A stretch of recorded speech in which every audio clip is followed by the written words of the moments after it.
Language learning for kids. Are they really like sponges? So you've probably heard the expression that kids soak up a new language like a sponge. You put them in a Spanish language daycare and boom, next thing you know, they're bilingual. But is it really that simple?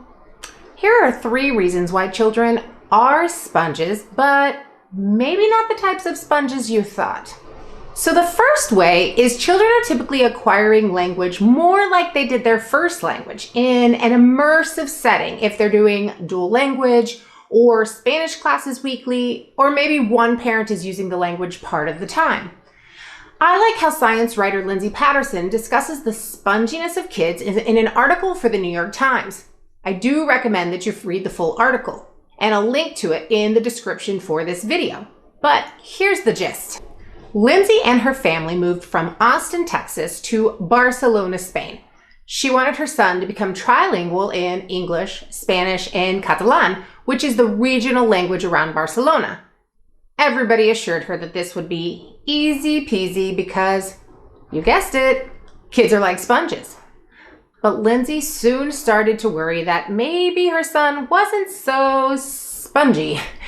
He started at a Catalan school in September, but he didn't speak his first sentence in Catalan until March. So Lindsay went looking for answers, and she discovered something that surprised her. The whole sponge thing isn't as straightforward as a lot of people believe. So yes, childhood is the optimal time to learn a second language, but kids don't learn a second language faster than adults do. In fact, research has shown just the opposite. Instead, kids learn a new language better, but not faster. That's according to Dr. Karen Lightman of Northern Illinois University. Her research is in language acquisition. Here's another way to think about this. Let's say a parent and their young child both took Spanish lessons for a week. At the end of that week, the parent is going to know much more Spanish than the child does. But over time, the situation kind of reverses in a way.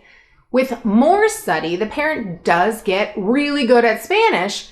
For example, they could chat with their neighbors in Spanish and invite them over, but they would never, of course, be mistaken for a native speaker due to previous imprinting of English grammar and also mouth muscles that have a hard time creating new sounds at later ages. Of course, with enough practice, most adults can get to a very high level of fluency, but it is going to take quite a bit of time. Now, let's go back to the child.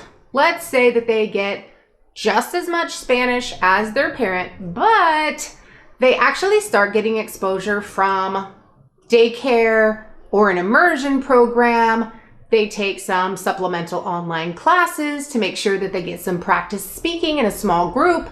They talk with friends at the park or the playground, all native speakers. They listen to music and watch TV shows in Spanish. By the time this child grows up, Spanish is natural and intuitive. It's wired into their brain like a native language is. That's because kids' brains are a lot better at forming new neural connections required for learning than our adult brains are. Also, kids have time and care less about understanding every single word. Being in an immersive environment 8 hours a day with supplemental classes and entertainment in the target language could make up to 50 hours a week. Who has that kind of time? Of course they're getting fluent. Almost anyone would. They also don't think too much about understanding everything.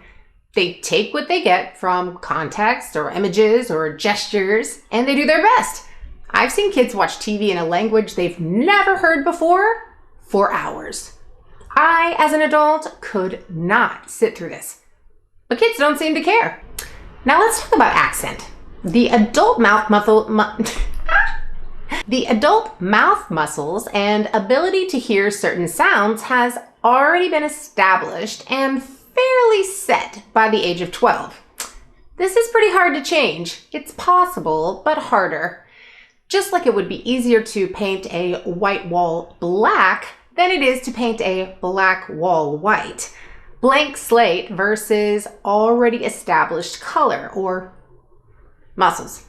Many less layers to paint. So again, kids don't learn faster, but they do learn better in the long run.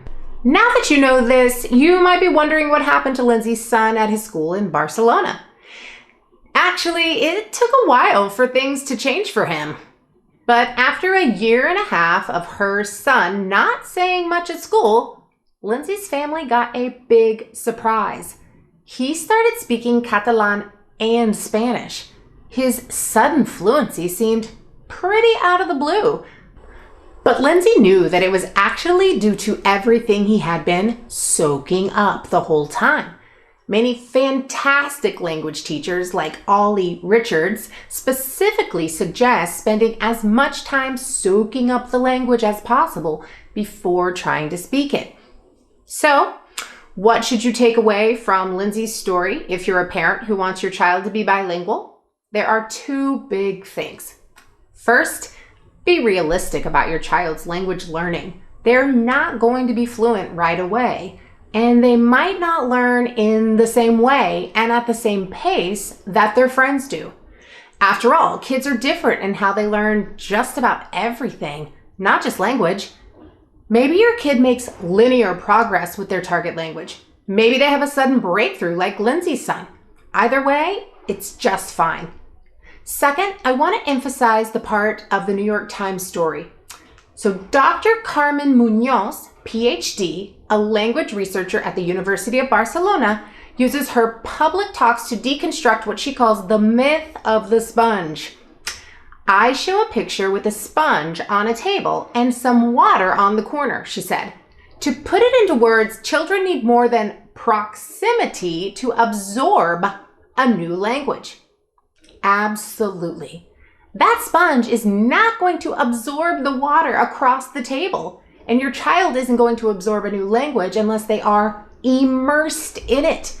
To help your kid become bilingual, give them every opportunity possible to hear and use the new language. Not only that, if they only hear it, but don't have to use it, then guess what? They will only learn to understand it, but not speak it. That's where we come in at True Fluency Kids Spanish. If your kids are learning Spanish currently, or you want them to, we offer online classes for kids ages 4 to 17 that focuses on listening and speaking. Input without output will not give you the results you want. If someone speaks to your kids, you want them to be confident in their ability to speak back. All of our instructors are native Spanish speakers, and they know how to keep kids engaged. Trust me, we give your little sponges lots to absorb and the time and patience to allow them to get confident speaking. If you'd like to learn more about our classes, you can visit us at TRUFLUENCYKIDS.com. And don't forget to subscribe to us here on YouTube, where you can see our teachers in action and get some fun Spanish activities to enjoy with your kids. Here's to fluency.